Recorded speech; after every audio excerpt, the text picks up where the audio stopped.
Well, good morning. Thank you for those who are attending and are committed to understanding how to change this industry for the better. And I'm excited to share with you a little bit about our journey. I wanted to give you a little bit of background. Culturally, our company has the strangest composition you could ever imagine. We have a little video, and actually I'm going to have it down the line, a little QR code if you wanted to watch it. But what the video covers is our team started, like we called it like a band of gypsies, or my father used to say like traveling magazine salesmen, that's what he used to call us. But we were traveling around the country working as this fix-it team. So we worked in some of the largest senior living operators in their buildings, fixing communities that those particular operators couldn't get right. No matter what they were doing, the standard procedures just were not working in that market or with that team, that something was absent. So what we would do is move into the community, and that's a deep dedication. It was also a free place to live. We're all in our early 20s and trying to figure out a way to grow our career. And fresh perspective outside of senior living. We used to have the rule of thumb, if you were new to the company, you counted calendar years instead of actual time when somebody asked you how long you'd worked there. So if you started in December of one year and they asked you in February, you worked for the company for 2 years, because that was calendar years. But those are the things we had to do to get started as an organization. And being this traveling fix-it crew, we started dotting the map. And along the way, we were, as a part of this in our early 20s, no one had senior housing experience. In fact, my first engagement was taking somebody that was in law school with me and saying, let me share with you, this is really quickly how you sell senior living, and we in 4 months filled this community up. So I started figuring, we can take anyone outside of the industry with that fresh perspective and really support their growth and development. And give it that new energy to make senior living feel a little cooler than what it felt like when we found these communities. And so I think that counterculture attitude and bringing in people with different experiences that were not similar to the standard operating model of senior living foundationally set us up for what we're currently pursuing in technology today. So one of the things we lucked out is we were working with a company called Decurion. So many of you, if you're from Southern California, are familiar. ArcLight Cinemas and Pacific Theaters this is the holding company for that business. And because the business was operationally intense, they thought they would look at other industries because they could see movie-going was decreasing. They said, well, senior housing is another operationally intense business. Could we take the practices in movie-going and apply it to in human, really developing talent pool and monitoring and running the business and apply it to another industry? So fortunately, Rick Schamberg, I don't know if up there he is, Rick, hey? He and I ended up landing this agreement, and then my team ended up moving in and doing the work with it. But one of the cool things is that they took a different perspective. They played around with ideas of eliminating the executive director and having a bunch of general managers, much like service businesses do. They also looked at a lot of the cost structure could be collapsed through collaborations and using home office resources and efficiencies to create scale within your operation. One of their long-term visions was to have real-time data, much like they had in the theater for concession sales and for ticket sales, that their team members, even down to the senior in high school, would be tracking and understand how to move that needle on that single shift. So they weren't looking at it after the fact, they were looking at the data in real time.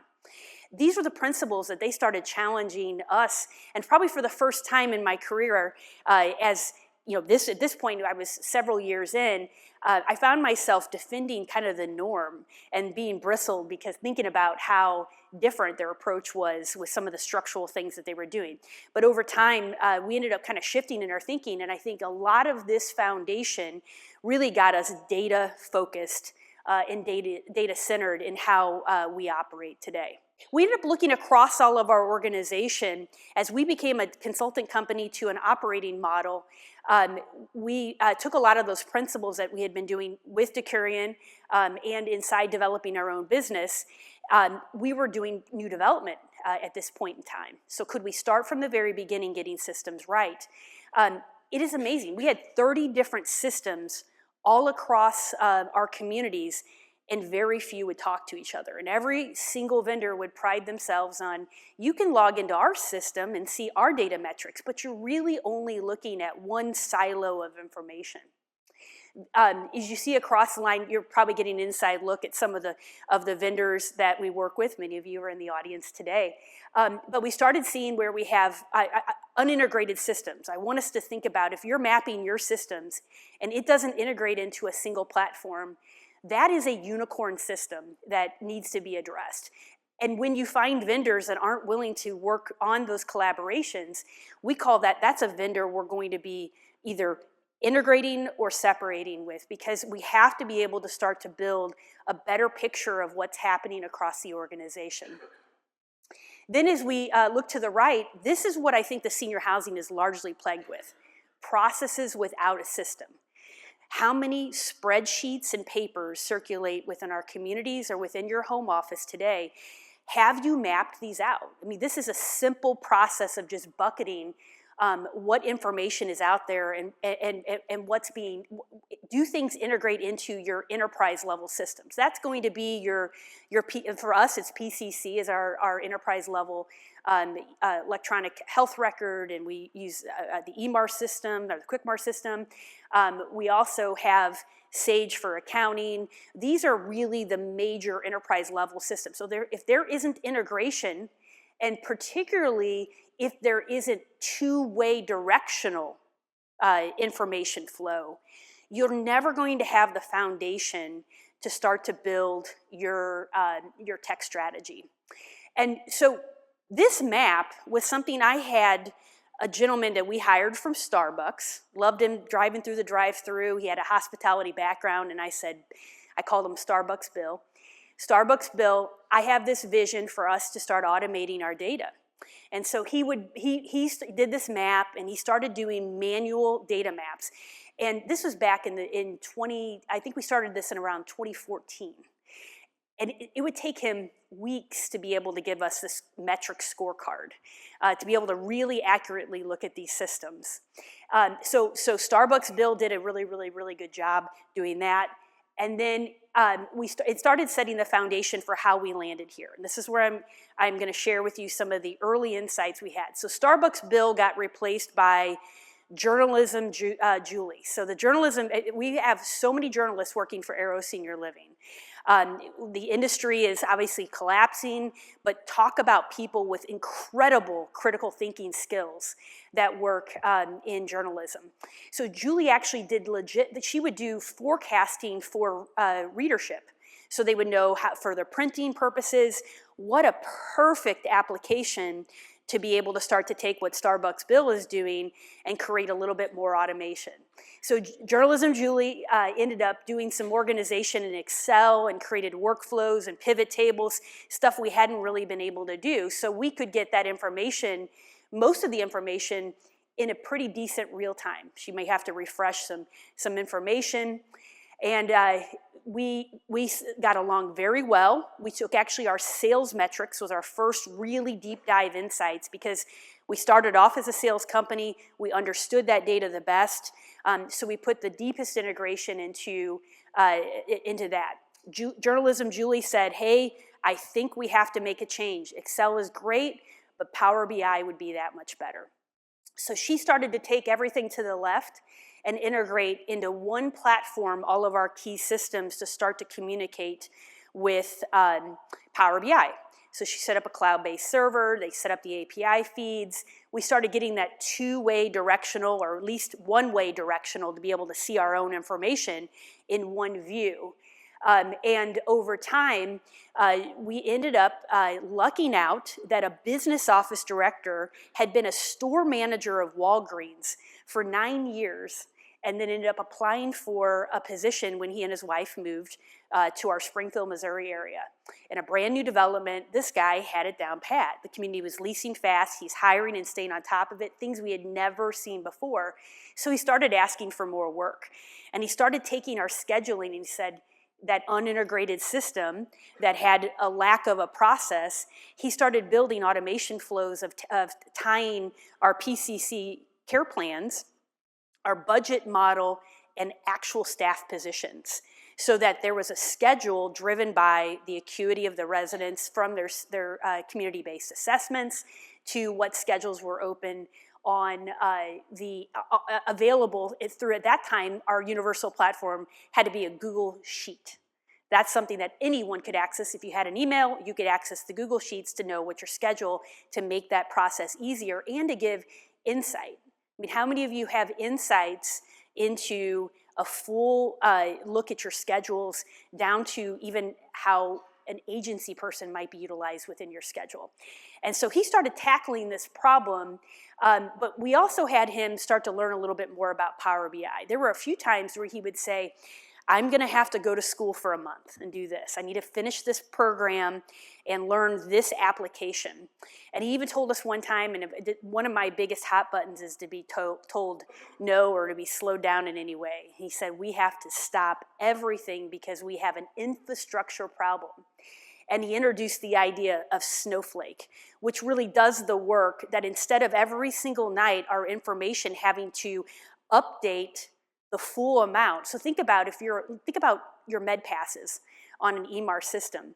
Every single med pass would have to update in the history of the information based upon the cloud-based server, because the server didn't have the intelligence that Snowflake would have to just isolate what needed to be updated because there had been a change in information. And that was bogging our system down, and our access would be disrupted because we had too much information and not the clean looks that we needed for where the info had updated. So he said, we've got to shut the system down, and he reorganized us with new workflows.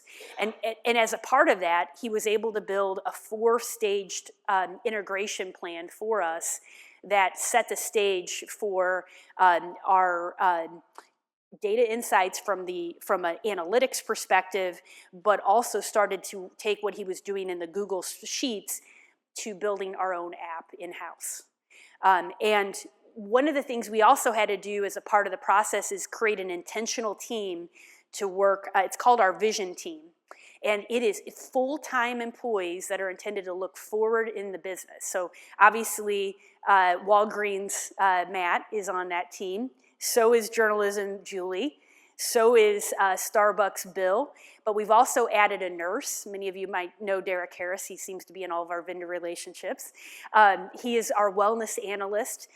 We've also added an HR specialist, and we recently merged our wellness, our managing director of wellness on the team, because that is our current solution right now. Is our current focus is to create workflow solutions for our wellness team. So we do see that it's going to be a revolving position of, if you are the focus of the vision team, you may join their initiatives or join their meetings because you are the beneficiary of the work that they're doing.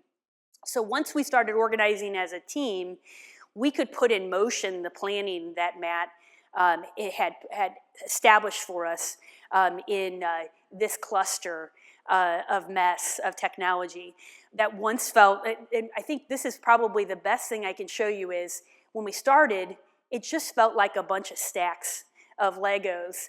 And we started getting it a bit more sorted. So Bill did his work, and then Julie did her great work. And then we got over to Power BI, got a little cleaner with Snowflake Edition. But what's really, really cool about it is we're starting to now build this view. We're starting to understand 360 what is happening within our company, not just from a standpoint of looking at it purely medical, but it can reach across every single structure of systems that we have within the organization. And now, as a part of having that information, because we're definitely moving from the presented visually and understanding more about what we do well or what we don't do well as an organization to give us intentional focus. The biggest benefit that's most surprising to me is we're creating more actionable tools. So through this phasing, this is kind of the detail of it. There's a lot of notes here, so if you want to snap it or I can send you the PowerPoint afterward. I have no problem sharing this because this is a lot of our pain points. And I think many of you felt the pressure to do some automations and changes within your systems during COVID. I mean, people make change out of desperation or aspiration. And I think we were all very desperate to figure out how do we start these new reporting requirements and do different things. So a lot of our stuff got really forward pushed by COVID. And some of the efforts we were able to do with that focus to get information to our clients and to banks who are now asking stuff about our daily operation of COVID cases. Well, that foundationally required us to rethink how we just access healthcare information and payroll records. And that was one of the more transformative changes. Then we moved through some implementations. We built the data insights. We built metric scorecards. We can score any single community, any single department head by how they're performing relative to their peers. We do a baseline approach of a red, yellow, green. It's a very simple way. So what is green today might be a higher bar tomorrow because we're using the average to continue to lift the overall scoring of this 3-scale system. That has been one of the best things to watch executive directors fighting each other for who's number one. And we do weekly all-calls where we share business information and what's happening within the industry, within our company, what's happening in communities. We share who's on top on the metrics or who's had a big move on their metric scorecard.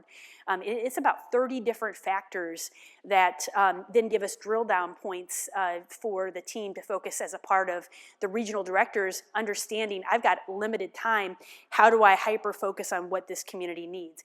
That was very transformative when we started spreading and creating a little bit more scale in our organization, that we could give more dedicated time to the right issues versus trying to have to find those issues.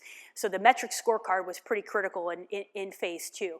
We're really hanging out now in phase 3, and then you'll see phase 4, it's the Mars mission. I have a fascination with Elon Musk.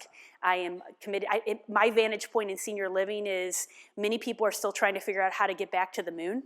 They want the good old days of senior living. We got to look onto Mars. We got to look we have to have a bigger cosmic worldview of what we're trying to do with senior living. And so I call it with our team our Mars mission. I get warned that not everybody cares as much about space as I do, and that it doesn't always translate. But there is something to be said about the view of Elon Musk, and I'm reading through the book that Isaacson had written about Elon Musk, and I think it's amazing. He sees pain points and he sees opportunities, and he doesn't just look at the opportunity in terms of its very singular focus. He's thinking about transforming an entire industry. And I really want to challenge you that we're going to see a lot of consolidation in this industry. This is an opportunity for us to change our worldview, that this isn't about doing well in our markets. It's about changing the way and the direction our industry moves and moves forward in a way that's more affordable and more accessible to the bounty of demographics that we have available to us. So join me in terms of finding your Mars mission, because I do think it's a noble cause that, I know in my lifetime in this industry, we're going to see a very different tomorrow than yesterday, and I'm really excited to see what that looks like. So this is a little bit more granular detail of what we've done, but this is some insights into, these are some snapshots. On the left-hand side is one of our snapshots for our data metrics that I was mentioning, where we score our executive directors. On the top right-hand side is called care clusters. So as many of you may be challenged in, is the changing acuity in your communities.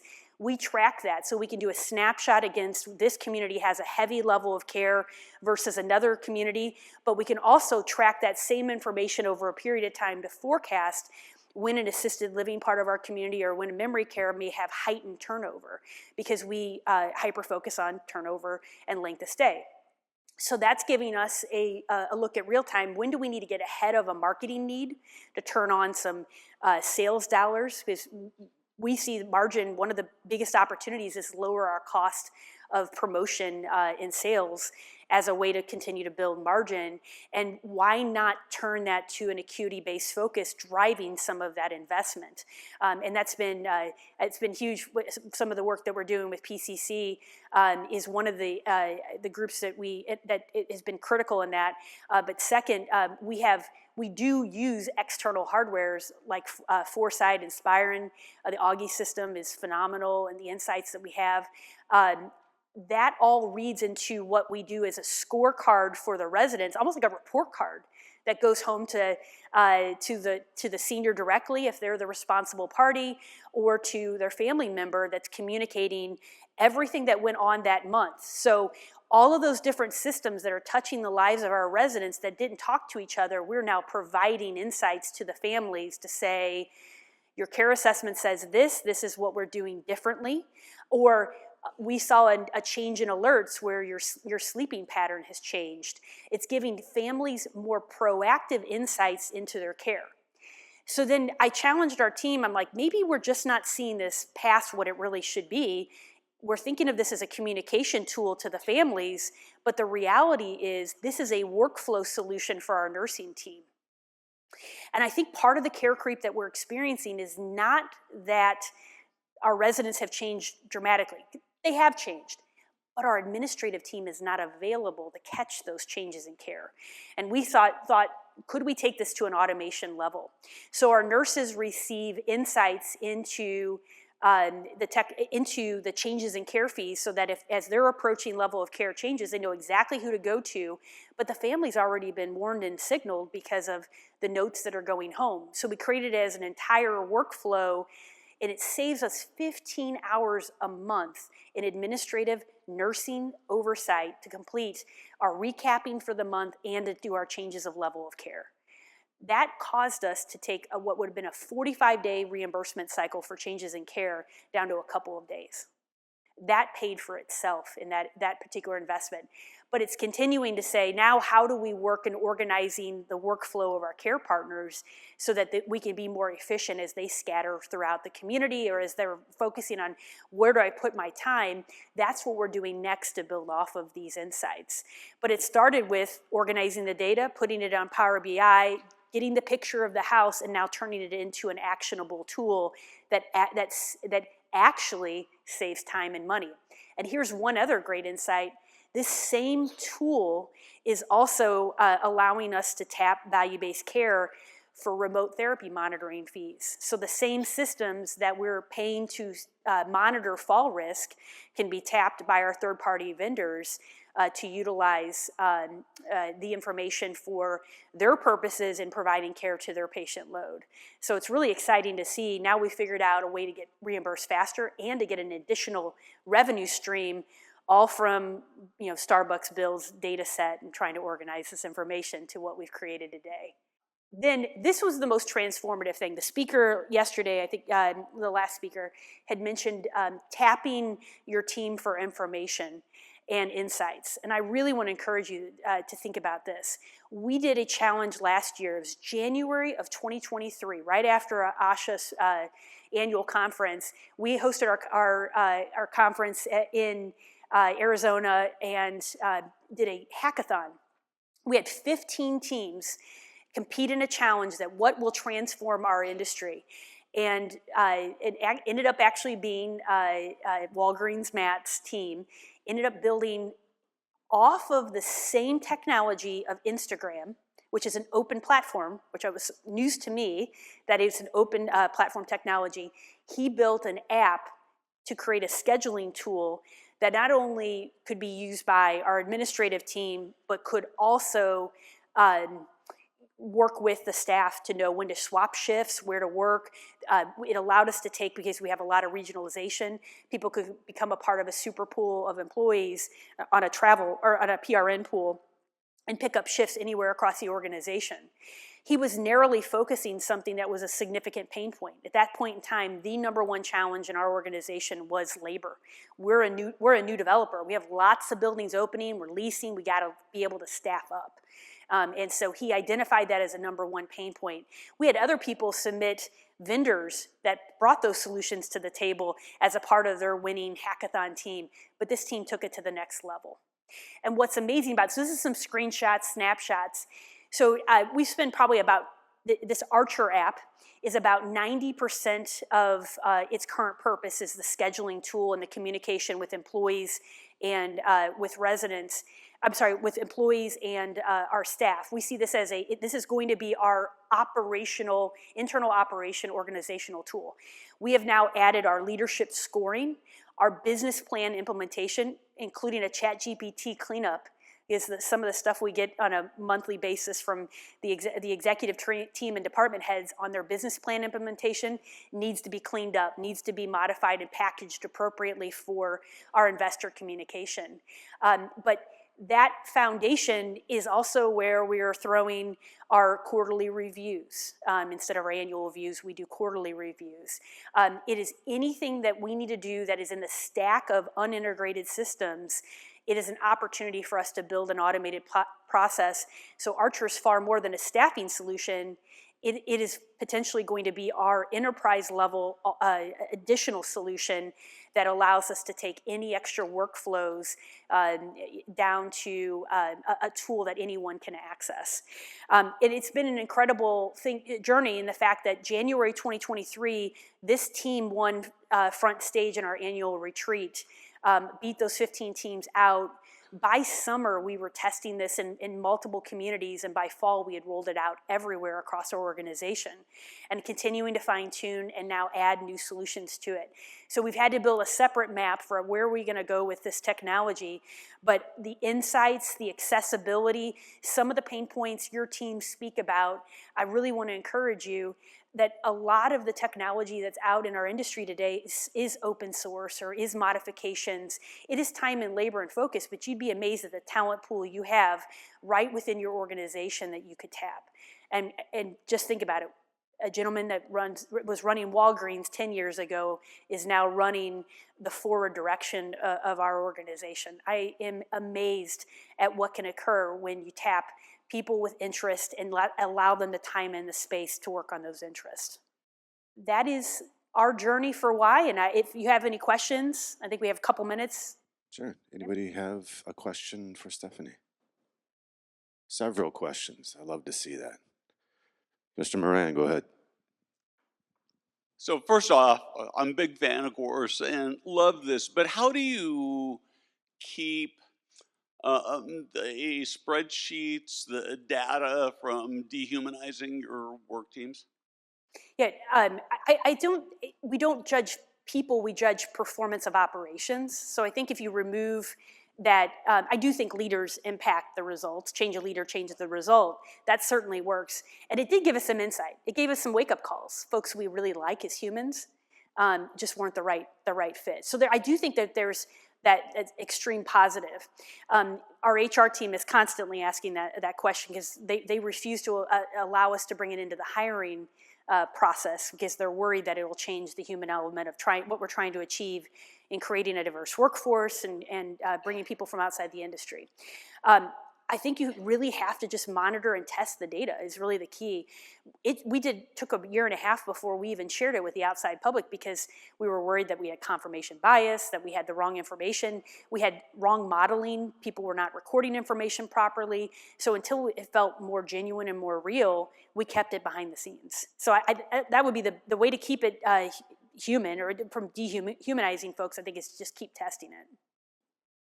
Sounds good. Let's hear it for Stephanie. Thank you. Thank you, Stephanie. Okay.